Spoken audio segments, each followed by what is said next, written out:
he always had help for her. And he never let her work because she had too many children. She needed to be home with them.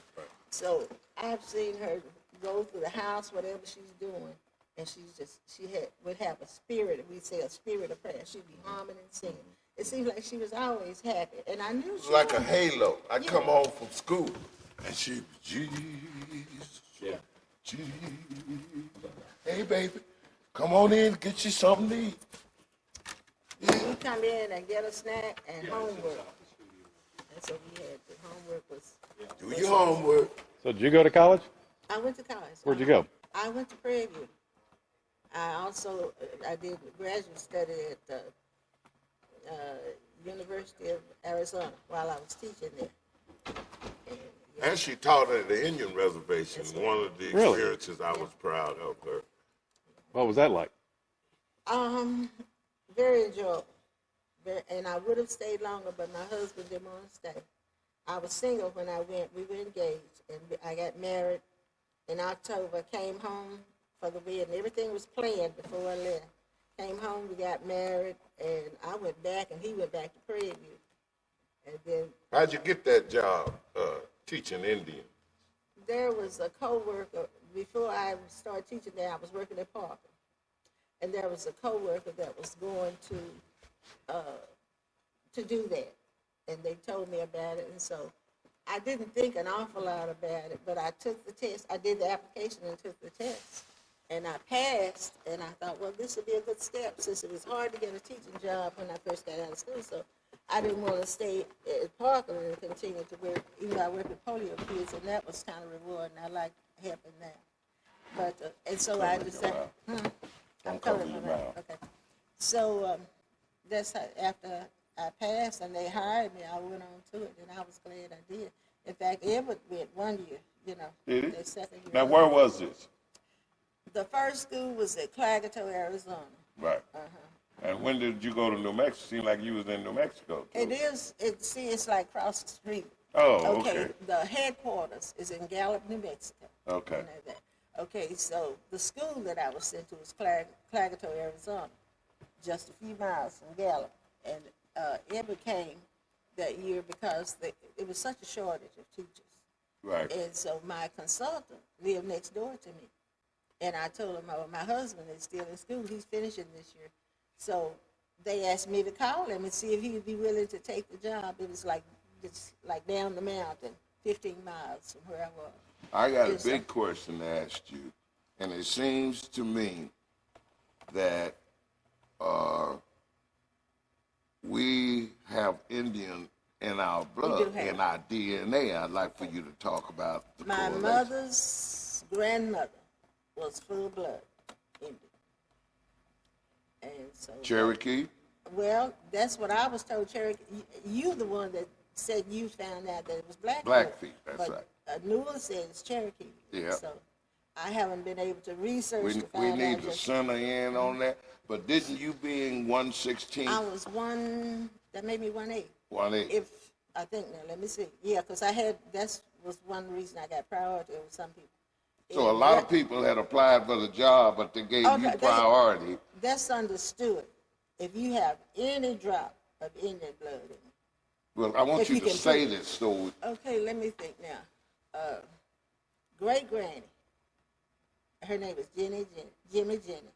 Jimmy Jenny was full-blood Indian. So Melissa, which is Mama's mama, right, that made her what, half. Right. So that made Mama 1/4. Right. That made us 1/8. 1/8. Okay. So that 1/8, and you got you the job and over some other people. Well, right. But I'm trying to get to that. There's a lot of folks that you're right. Qualified for the job because it was a teaching shortage. Because there were people probably more intelligent than I, but if they didn't have that drop in that, I was proud of them. Okay. Because you were teaching Indian children. And your intelligence had a little bit to do with it. My intelligence had just a drop. Now, she taught in the Dallas Independent School District almost 40 years. For 35 years. Where'd you teach? I taught in Fred Douglass in West Dallas. I taught first grade there. And then after maternity, they don't send you back to the same school, they send you somewhere else. So they sent me to J in Irvin, out by Bishop College.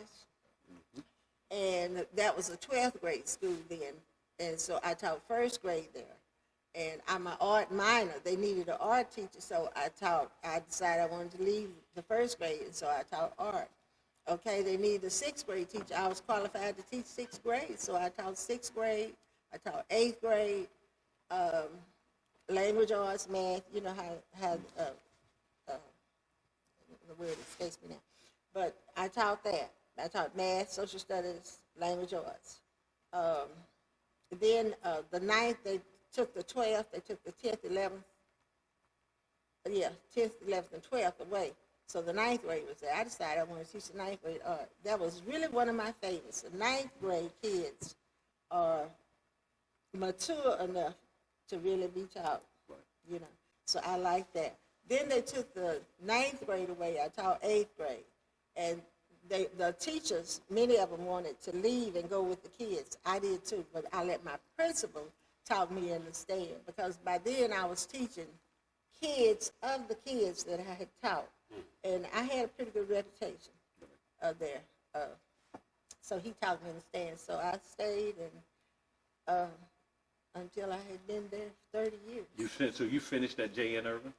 No, I didn't go to school in Dallas. No. I mean, you Yes, finished I your teaching retired career from at J.N. J.N. Irvin. Okay. 30 years I spent there. Wow. And, When did you retire? 1994. Yeah, your students still stay in touch with them? I see them everywhere I go. I see my students. I'm Everywhere. sure. And sometimes when I'm thinking, I'm going to run in this, or I'm going to run in the post office, or I'm going to run in the bank, and I'm not going to fix myself up because I'm not going to see anybody. And somebody, it never fails, will yell, "Hey, Miss Kyle." And most of the time, I will remember their name. Wow. And that surprises them, especially if they had sisters and brothers that were there from year to year. Yes, I remember the last name especially. It's something about the last name. And then sometimes I'll have to ask, "What's your first name? I know you are such and such. I know you're Jones," but and they'll tell me which kid they are. Wow. And most of the time they had several brothers and sisters in them. In fact, this happened just last week. I know we're jumping around. But before the bishop comes in, do you have any stories you want to tell about him? That you Yeah, can? you better get him before he come in. Hold on. Is he coming? He's here, and he's saying he got to go to a dentist. To a what? Dentist. What time? In Mount Vernon. Well, and that guy was telling me. If his mouth, Yeah, if if his his mouth's is hurting. okay. Don't Maybe want to when do you much shoot. talking. I'm going to tell you, I had a toothache about 3 weeks ago. I thought you were going to die. Well, there's Well, they'll two kill him. things you can do to get a man down. What's the other one? One of them is a toothache. What's the other? I'm not going to talk about the rest of that. I'm just going to talk about the toothache. That's I know enough. a toothache is a booger. That'll take a good man. Oh, well, it's back. Let me ask a couple other questions. Okay. When Abner was going to North Texas, you were living in Dallas. Is that right? Or what did you hear about what he was going through up there? Let me see. Was I in Dallas or Prairie? Well, it was What, you were me and going- you went to the year I graduated. You and I commuted to Denton. You was doing something up there. I was but- doing my graduate study then. Okay, so you was in Dallas. You didn't come Okay, out so of I was Prairie View. I never went to see any of his games in North Texas. He was having a hard time, and I'm kind of high tempered too. But I've learned to control Like that. a hard time, like with what? They were mean to him and Leon. It was a racial thing when they were on the football field, and I would hear all about that, and I said, I don't want to go to his games, and I didn't go to North Texas games. But I did when he started playing for Dallas, Texas. I went to every game because we lived next door to each other, and he gave me tickets, and I went. And I kept The house on South Street, South Boulevard. South Boulevard. South Boulevard. Is that where you lived at that time? That's where I lived when I got married. I was living here. And that's the house that your dad lived in? And That all of us except even Neaul, yeah. After we moved to Dallas in 1951, and we lived on Lamar, and then Daddy bought the house on South Boulevard. So the only kids home were Tim, No, Tim had gotten married. Tim lived next door. So it was Neaul, you and me. Uh-huh. Now this So there were house, three. this amazing. This house he bought on Lamar and Pine was a big 2-story house too. One thing we noticed about our dad and mom when we moved from Denton even, that we always had a nice house. It was a big house. The house on Atlanta and Warren was a 2-story house. The one, it burned down. That house he took us to after that on South Boulevard was a 2-story house. But you know why? That's the way he was raised. That's why I'm saying something in his makeup, something in his DNA would have his family being able to spread. Everybody had a room. She had her own room. I don't remember when she didn't have her own room. Even if the boys slept together. Right. We understood as boys that this girl was different. Right. That this little girl was special here. And don't let nobody do this to you. So first, we couldn't fight each other. That was a no-no We could call each other a lie. in this house. We had to respect him enough not to You talk. had to learn respect at home with your brother and sister. Abner tells me stories about your dad going down to getting people out of jail or Oh, black yeah, people to all be the accompanied. time. Really? All the time. Your house was a way station, a safe place? They'd find a way to get in touch with him, especially if he knew them. He would go and bail them out, you know, if they said, I'm going to pay you, or can you help me? Most of the time, he just did it with his influence, and the people would go on that. He just had, God gave him a favor with the people. Right. And he could do that. He did that, I guess, up until he got where he could not. Finally, Judge O'Brien, O'Brien, that's Judge right. O'Brien, the house that he bought, Judge O'Brien, he had paid the house note to Judge O'Brien. And Judge O'Brien told him, if I were you, I would get all these people out of jail. They don't respect you. They get back in trouble, you know. And so you just shouldn't do that. Let some of them, you know, kind of rest in jail. And so he kind of lightened up with that, you know. But, yeah, he has gotten many But the people out of jail. preachers is who I was really telling you about. And so many times I remember they'd be on the way to Memphis to going to church to our national meeting. And they'd be in pretty cars coming from California with new cars and so forth. And they'd call that they'd be ministers and they'd have their families with them. And they'd call my dad and let him know that they was in jail. Good, sir. There's the bishop. Beautiful wife. And She's still beautiful, though. No, it's really a follow-through. I had surgery almost a year ago, and I think they just like me to come by there and see my checkbook. The bad part about that is, I mean, the time-consuming part about it is, it's that their office is in Duncanville. You can come out of Duncanville, but you can't go in. All the freeways and everything are torn up.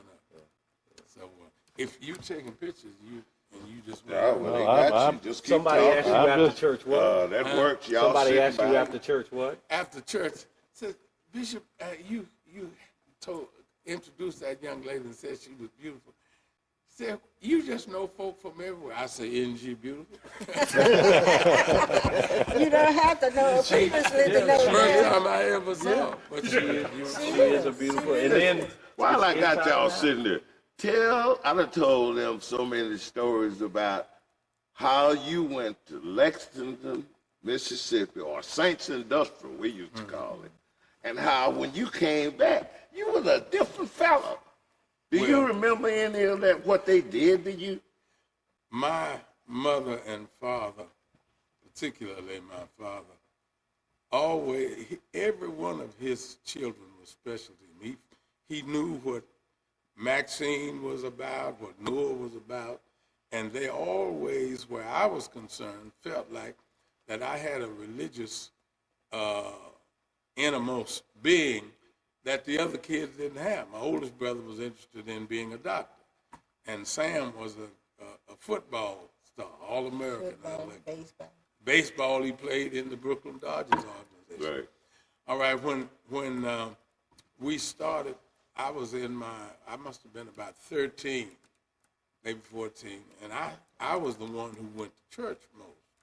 So they decided that it would You be. needed too much.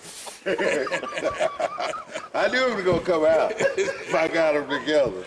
The best thing to do is send him to school, to Right. the boarding school, and so nobody's gonna be interested in going in the family anyway, but him, and maybe it will help influence the behavior of the other kids. So I went to Lexington. We called it Saints Industrial School. It was it was an undergraduate school. Dr. Mallory. Dr. Arenia C. Mallory That's it. was the president, one of the most brilliant women that I ever met. She was a graduate of Chicago University with master's and a doctorate from the University of Chicago. She came from a family of high achievers. Her brother Frank Mallory was a pilot. He was killed in World War II. And when I went to Saints Industrial School, they were very high on good manners, politeness, fellows knowing how to be around young ladies and yet knowing how to respect yourself and respect them. And so when I came back home, when I left home, we were all, everybody in our family was from 2.5 to 3 years apart in age levels. That's why Abner had such a great, difficult time when he was growing up, because everybody in the family was older than him. So he had to pick out who he was going to spend his time with. I was the closest one to his age, and I'm 6 years his senior. So, and my brother Sam was like 12 or 13 years his senior. But anyway, when I stepped off that train coming back from Lexington, Mississippi, I was a different person because of the mannerisms that I had absorbed.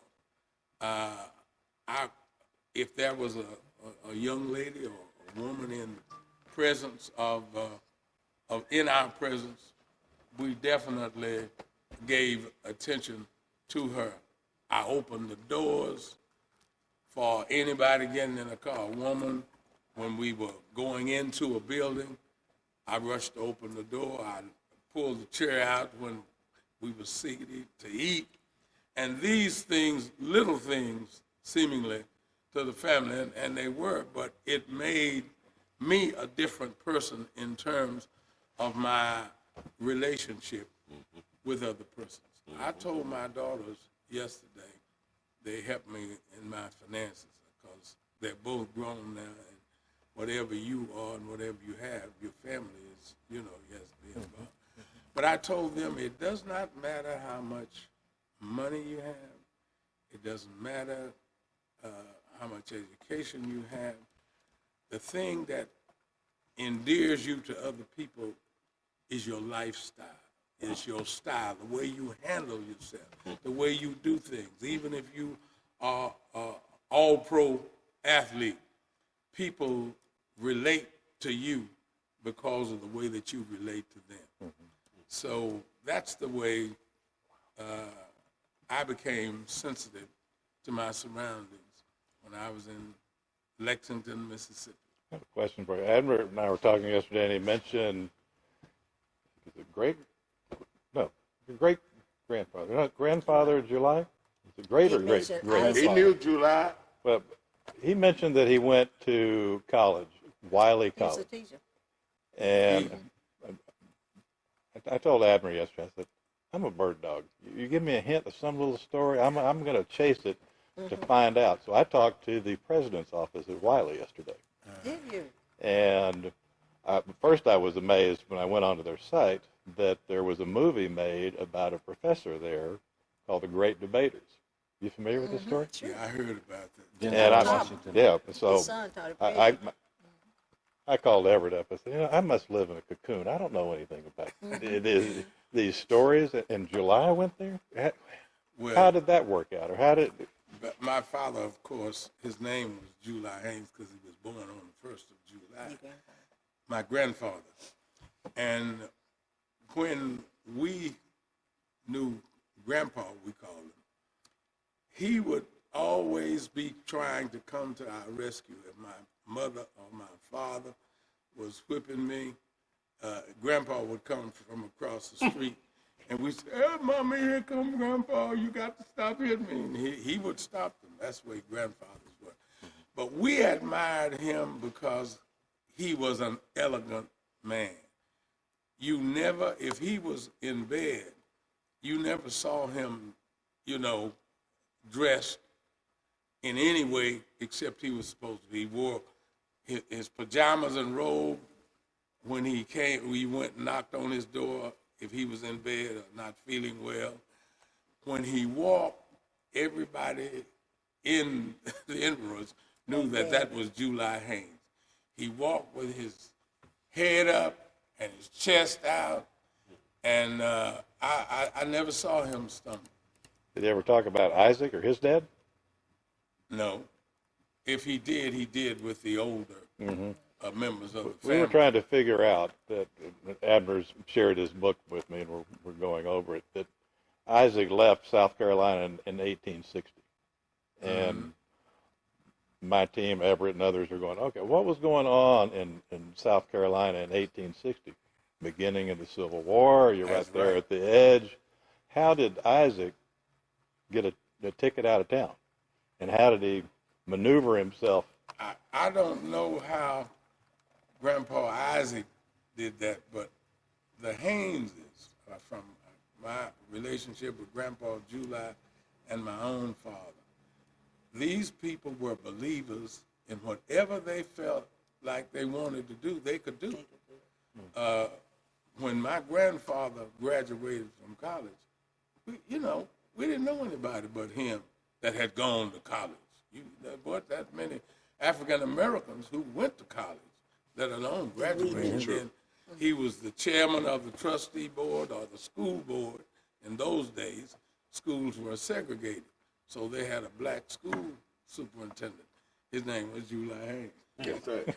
And you had to have some pride and admiration, even if your scope or frame of reference was limited. You had to understand when you went somewhere the respect that your parents received from, everybody in the community that they know. I can remember when I was taking algebra in high school, and the teacher, Professor Briscoe, was always also the coach. If he put a problem on the board to demonstrate to the class how it was supposed to be worked out, and there were guys and people in the class always who did not understand whatever it was you demonstrated. You know what he would say? Yeah, I know you can do that. Abner Haynes or Butch Haynes can do this. Butch was a little boy in school. He was just a kid. But that was the kind of atmosphere that he grew up in. And his brothers and sisters, we just, that was the kind of atmosphere that our parents projected for us. You think Isaac and July and you all had the same Grandpa spirit? Isaac had to have some influence. How can you leave? How July gonna get it if he ain't got no leader? I mean, you cannot live in a house with a number of people without the kinds of behavior patterns that they deploy falling on you. Right. You cannot be a person who says, I'm gonna be nothing, when everybody else in the house is something. It's something. Yeah. And my father we had family meeting. That's right. Family meeting. That's right. And People don't believe that, man, when I tell them. She was almost a baby. She is, I think it's a couple of years between she and Abner. Everybody in the family had to have some goal that you were to reach. And they would make me stand up and they would listen. Yeah. Like I'm saying something He's a baby, important. but he still had to have some goal. Right. And that just, I can remember he was good at drawing at houses and architecture and things. Yeah, he And was. I'm good at drawing myself, but I had never gotten into drawing buildings and houses and things. I remember my daddy telling him, I want you to draw me a house, design me a house, and do a floor plan. I was jealous. Well, at I that started time- drawing. And I want him to know I can do that too. that's right. So another thing that made us push was The competition, the maybe? competition between us. And he set a great standard. Wow. Yeah. Well, one of the things he do for me is I could depend on him to play ball with. He wasn't so tired, and he played on the high school team at the age when I start kind of waking up. He was their leader. He was their quarterback, and how far as practice? Where he practiced, it's just down the street from me. The park is right over here.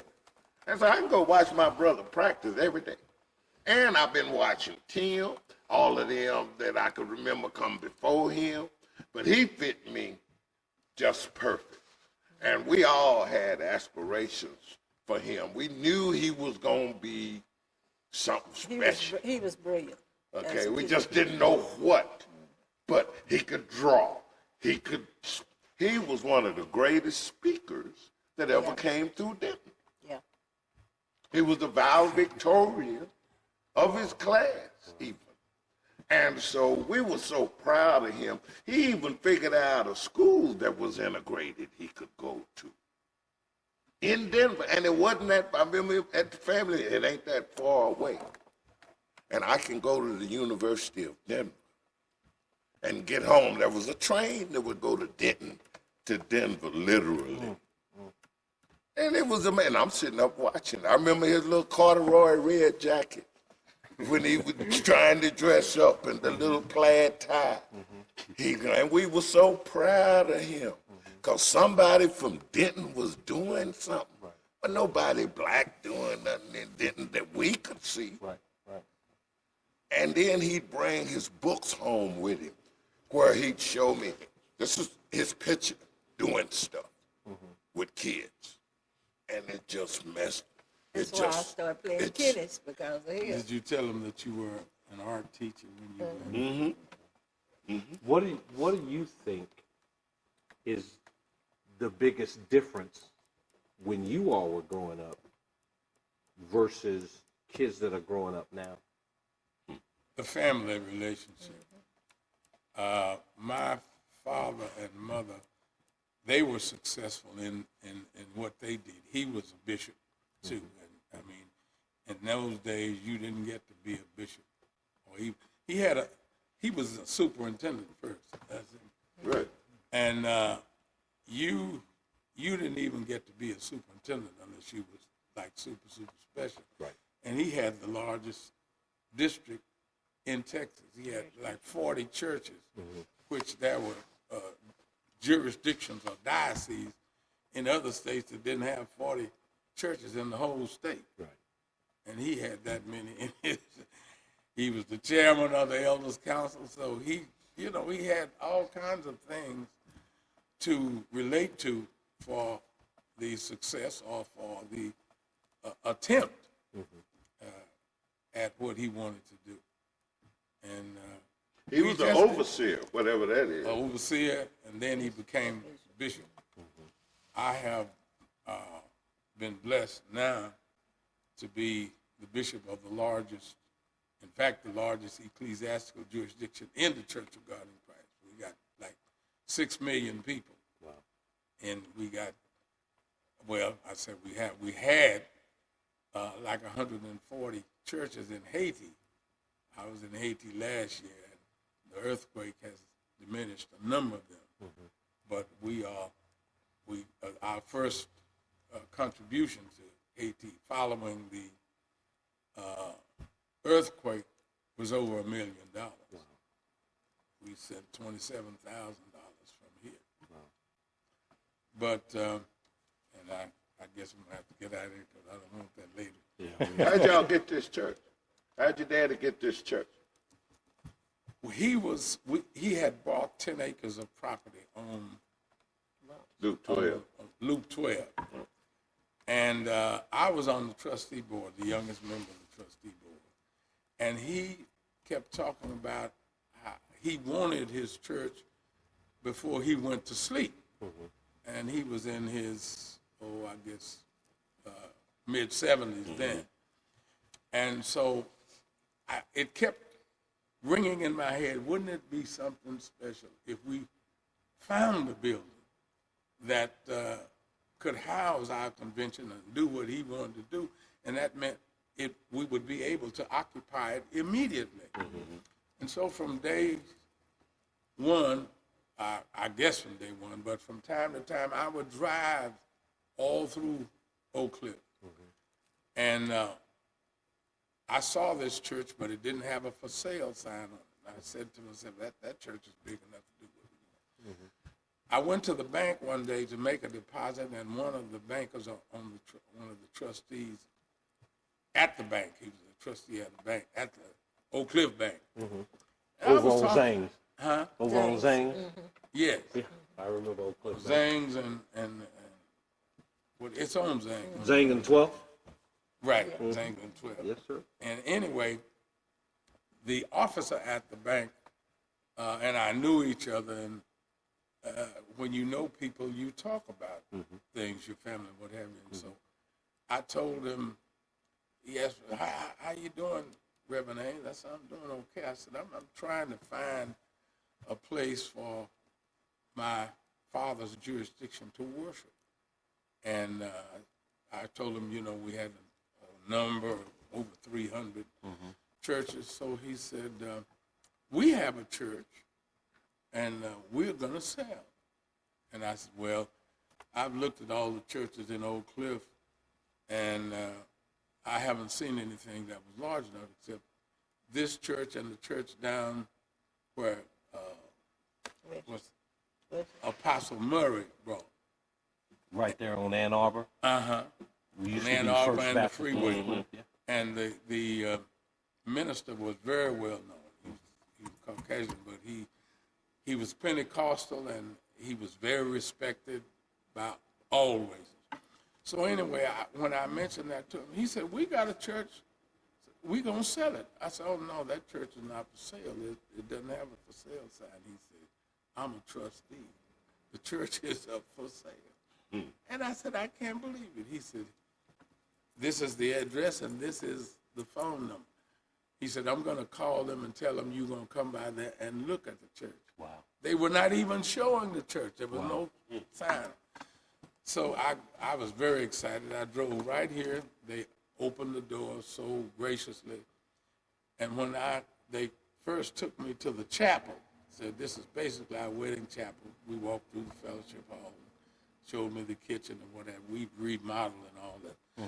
The first 3 or 4 years that we had this church, the school used our cafeteria for feeding their children. Wow. We used our auditorium for their graduation exercises and all of the things that they didn't have, social things that they didn't have room enough to do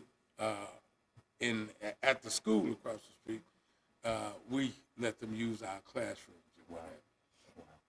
But anyway, when the young lady who was secretary opened that door, and I saw this sanctuary, this auditorium with its pews and carpeting and everything. We've changed the lights and whatever.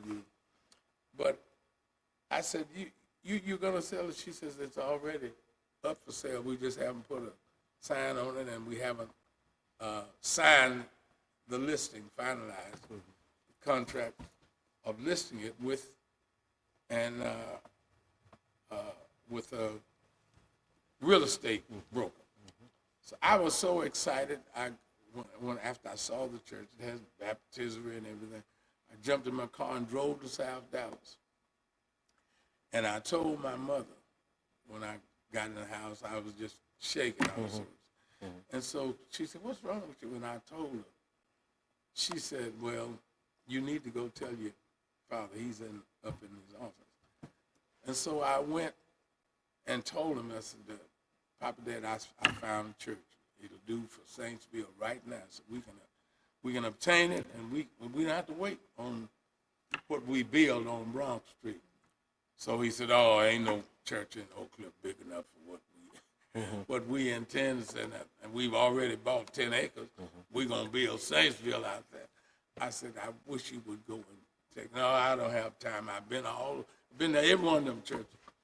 So my mother came in, and she saw me and heard me pleading with him. And so she said, Dad, he's taken the trouble to go and find the building. Why don't you drive out? Wow. My mother she was sharp. She could do with him what she said, put on your vest. You don't have to put on your coat. Wow. And you and James go out there and look at the church. You don't have to buy it. You don't even have to like it, but go look at it. And so he grumbled all the way to the car. I drove him out here. And when he said, I've seen this church. I said, but have you seen inside? No, he had not.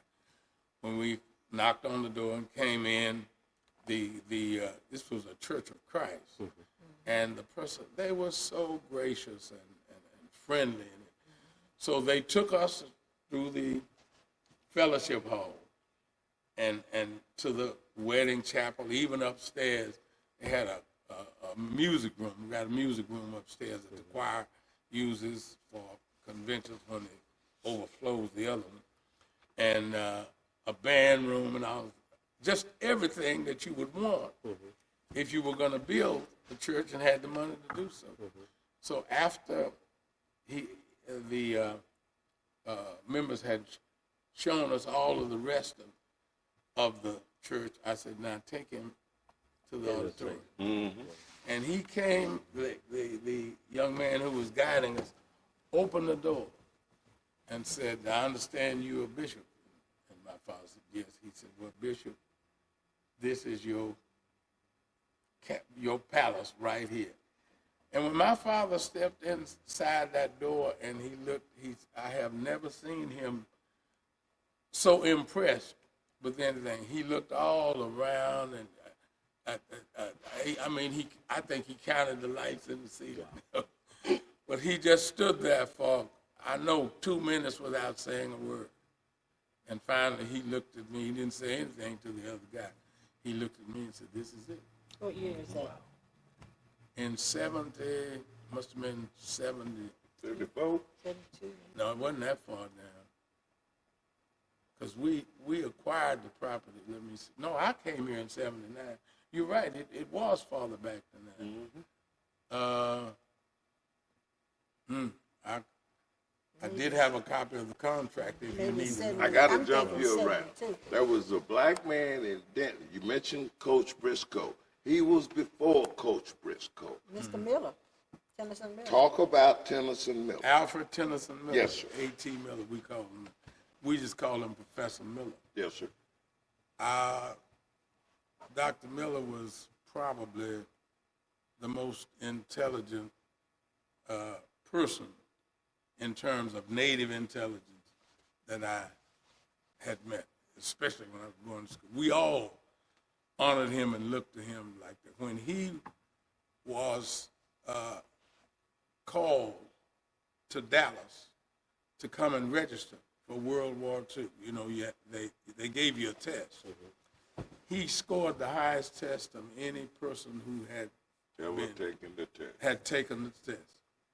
I did know the number because the people came back to Denton talking about Professor Miller scored. When he left Denton in the Army, they had put him in uniform before he left, and he had a squadron of men with him going to Fort Dix, New Jersey. A.T. Miller. And he ended up in North Carolina Central. Yeah, and running. He was probably the most versatile athlete that I ever knew. Miller could hit a golf ball. He could play softball, hit the softball over the fence and turn around on the left side and hit it over the right fence. And was a genius in math, I heard. Yeah, he was. He was our math teacher, and he was such a potent person at whatever he was and did that nobody disrespected A.T. Miller. You remember that game you were telling us about? You were playing quarterback and y'all played in Denison. In Denison. Now, we played in Denton. Oh, y'all played in Denton. Yeah. Did you get caught on the 1 yard line? We were tied for the conference championship. We played out at I think it was where the Broncos played. Bronco Stadium. Bronco Stadium. And in football then, you played, you played 60 minutes. You were Both defensive ways. and offensive. You went both ways. So I played defensive, safety, and halfback. So the score was tied, 7-7. It was almost the end of the game. And a man who later became one of my deacons when I went to Denison, pastor's son, Edward Butler, the All-State quarterback, was the quarterback for Denison. Right. And when they had gotten down to the 20-yard line, out 20. We were trying our best to make sure they didn't get in close enough to at least to kick a field goal. And he threw a pass on the play. I don't remember who knocked it down. I don't know if it remembers Chris, but one of our linebackers, he didn't knock the ball down. He just tipped it. Mm-hmm. And when he tipped it, you know how that is. It goes up, goes a little further. And when he tipped it, it put it right in my line, and I caught the ball. I intercepted the pass. And Still running. You still running. Still And running. they got tired. You still running. Let's say. They was going in and you got an interception. Yeah. Huh? They Yeah, was they going were. They had several All-State players on there, and Eddie Butler, the quarterback, was the 100-yard dash champion. Yeah. So you know what kind of time I had trying to Not very get much. behind. You didn't have very much Didn't have time. much.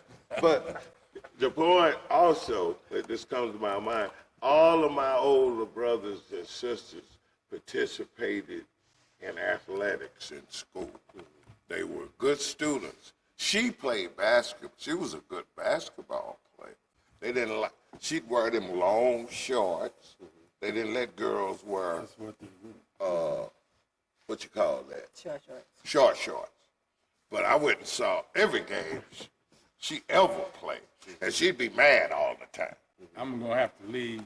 Can I ask you a favor before you I'd like to share leave? with you one story that I don't know if I've given this to the press, told anybody from the press before. I have seen Abner play and catch a ball or kickoff 2 or 3 yards inside the goal line, in his own end zone, and run it back for touchdowns, 100 yards.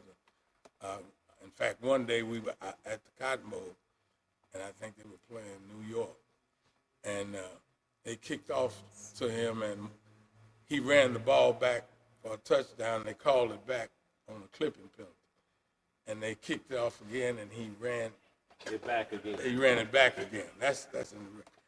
But the greatest run that I have ever seen in my judgment, Abner make, was a 2-yard run. I know. 2 yards. Tulsa, I believe it was, and North Texas were playing in an Eagle Stadium for the Missouri Valley Championship. And Tulsa had been, they had been taking it to the Eagles that day. And what's that guy's name? The fullback. For us, Bill Gross, Deion Thet, Huh? Vernon Cole. Now, Cole was the quarterback. Ain't no telling who was it. Should have been Bill Groves. It wasn't Gross. But anyway, I'll think of it while it's... Anyway, the fullback had broken through for the Eagles because Tulsa was like 7, it was 7-0. All right, when the fullback, he broke off tackle, made a 45-yard touchdown. So that meant that the score was 7-6, Right. with Tulsa leading. And time running out. And time running out. It was like less than a minute to play. That's right. And so they North Texas lined up. Abner was playing flanker on this particular play because he was running back. He was deaf on that pitch out. And everybody in the stadium knew that some kind of way they were going to get the ball to Abner. They didn't know how, but when Vernon Cole, the quarterback, sent him out as a flanker, he was, like 10 or 12 yards from the line of scrimmage. Right. I mean, from his tight end. Yeah. All right. So now everybody on Tulsa's team, Tulsa had Opie Bandit. Had an All-American named Opie Bandit, who was a tackle, All-American tackle. Yeah. When North Texas lined up, Opie Bandit was right in front of Abner, but he was 2 yards behind him because Abner was in the backfield. But his eyes were on right over the defensive end and another lineman. All three of them, everybody knew they clued in on Abner. So I said, Vernon apparently going to run this ball himself. I know he's not going to throw the ball to Abner with 3 guys, including an All-American defensive tackle, playing him, keying on Abner. As soon as they got down, and Cole called for the pass. Now he didn't get under center in those days. Straight T was what everybody used, but he backed up about 5 yards from the center. And when he called for the snap, he got the ball. He just turned around to the direction that Abner was. Everybody knew he was going to throw the ball to Abner. Vernon threw that ball. Abner caught it just in front of his nose. The minute the ball hit there, the second the ball hit his hands, Opie Bandit was on him right here, and the other 2 linemen were right behind him, and they were reaching out for him. By the time he made his first step, all of them had their hands on him.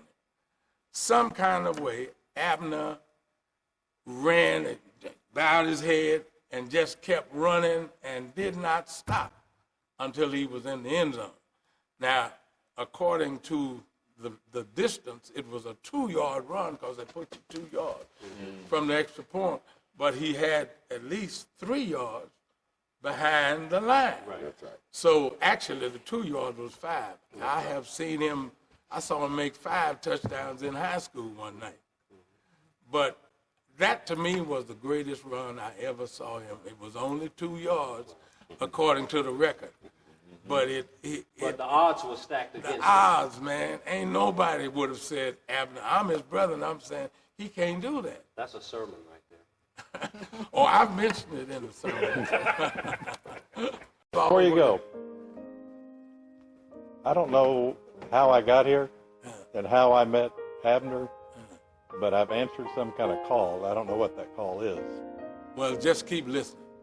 Say a little prayer for us that we continue to follow. All right, because I'm going to have to go. Okay. Our God and our Savior, how blessed we are to be in this world and to have life, and our good minds are rational, and our health, we thank you for. And the profession and the work that is being carried on will encourage and give inspiration to thousands of people as they see what another ordinary human being can do.